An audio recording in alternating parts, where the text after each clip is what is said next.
Hey everybody, this is Jim at freechartvideos.com using time-honored techniques to understand modern markets. This video is for educational purposes only and it is not intended to be any form of investment advice. I control lines on charts, but you have to draw your own conclusions from your own due diligence and to make investment decisions that are suitable for your financial situation. I'm not a licensed professional, just a guy that draws lines on charts. So let's take a look at a couple of charts. The first one I'm going to show you is just incredible, and I'm kicking myself, and I'll tell you why.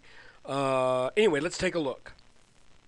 This is the chart for SYMX, and this is Synthesis, Energy Systems Inc., Chemicals, Specialty Chemicals, and I just want to show you something. I had been looking at this chart for a while, seeing this nice consolidation or reversal. And I told myself, if this breaks out, which it did right here, and pulls back, which it did, I told myself, boy, I'm going to have to buy some of that because it's going to be dirt cheap, buy, 5,000-6,000 shares and just see what happens. And I didn't do it. It kind of fell off my radar the past couple of days. I've got other things going on. Now I'm going to show you the rest of the chart. There we go. Yes, sirree. And what's amazing is, here's a pattern that was in development for more than a year and a half, almost 2 years. And, we measure the height of these patterns and we say that's the expected target. And there you go. It made that actually in, let's go to a daily chart, 2 days. And I was asleep at the wheel. That just burns me. But let's learn from it just the same. This is a freebie. We're going to get to the S&P in just a second. What do you see here? Well, if we look at this on a, say, a 30-minute, we see a breakout over this line, resistance, and then it kind of pulled back. It wasn't great volume, but at that point you could have said, I'm going to buy it right here, and I'm going to put my stop under here. So I'm going to buy it at $1.06, and I'll put a stop in at 99 cents. And if you had done that, you'd have had a double in just a matter of days. So, oh well. Live and learn. Let's look at the S&P. It's pretty obvious that the S&P is getting whipped around pretty good here. We come off this high 1344 roughly, get crushed down under 1300, zoom back up to 1330, get crushed back down to 1305, roughly, zoom back up to 1330, crushed, zoom, crushed. Is this another zoom? We just have to be patient here. I don't see such a profoundly bearish case. It looks but I keep going back and forth. Those of you who've been following the videos, I've gone back and forth. Bear, bull, leaning bear, leaning bull, leaning bear, leaning bull. I think that's just the nature of these patterns. When you get into a sideways trading range, prices have a tendency to zoom up to the top of the range, then zoom to the bottom, then zoom to the top. There isn't much order to things. You just get a lot of whipsaw action. Now, this can either resolve up or it can resolve down. In the bear's favor is the fact that this trend line was broken today. It tried to close over it, and it really ended up closing right at it. So, if you look back and say, well, the last time we closed at this line, the next day was pretty strong. Well, that may be. But one of these days, either this resistance or this support is going to break. In the Bulls' favor, if this is the correct line, it's broken twice, but it didn't hold. So what do we have going on here? Well, it's just a lot of sideways ugliness right now. And all we can really do is keep an eye on it. Watch our individual stocks. If they look strong, probably stay with those stocks. The ETFs, however, I think you probably need to trade those off of the proper indexes and underlying index,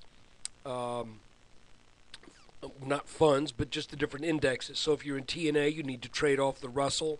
If you're in any of the financials, you need to trade off of Riffin or IYF. If you're in real estate, you need to take a look at IYR.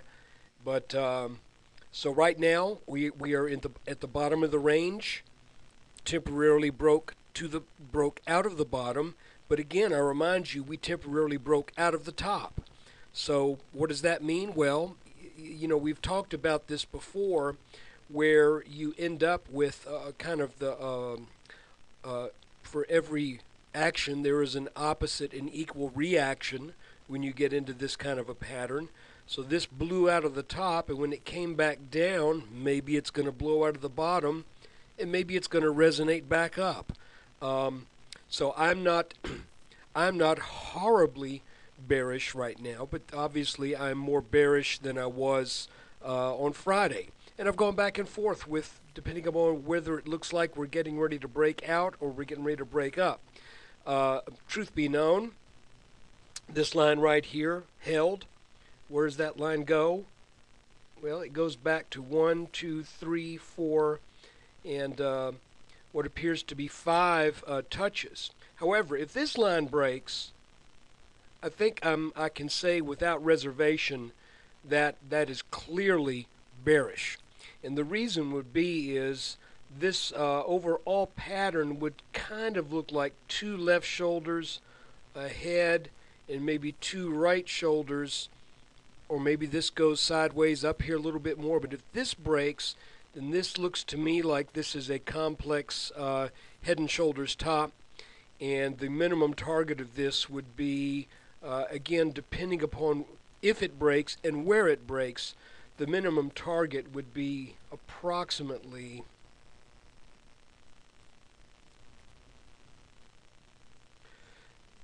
let's say around 1250 to 1260. So, just things to be watching out for in the S&P, and pardon all my goofy lines. By the way, let me point one thing out to you here. I have picked up on a pattern that has been happening a pretty good bit, and that is every time we've gone, and I'm using this, well, it doesn't really matter. It doesn't matter which line I use, but every time there's been a sell-off, there has been a rally over a resistance line, and then another pretty sharp move down that ends up really being something of a back test of the level that was left behind. Now you can see it didn't exactly work here, but you get the point. We go down, we break up, and then we go down to test the lows. Then we work back up. We go down, we break up, then we go down again to retest the lows, then we work back up. We came down, not as far this time. Then we came up. We had further to come back for a back test. And it's funny because all of these green lines are at almost the exact same pitch. So I don't know of what value that is in our analysis, but sometimes the market does set up these little repeating patterns, particularly in consolidations. So let's see what tomorrow holds. We closed over what I think is probably a fairly important level, 1309. Surely closing over 1300 was important. Let's see if we get a rally tomorrow, and maybe we get on back up and test this line up here. It's interesting what's going on right now. So Pay attention, be nimble, and I hope this is helping some. And if it is, you can help out by visiting freechartvideos.com, where we use time-honored techniques to try to understand modern markets.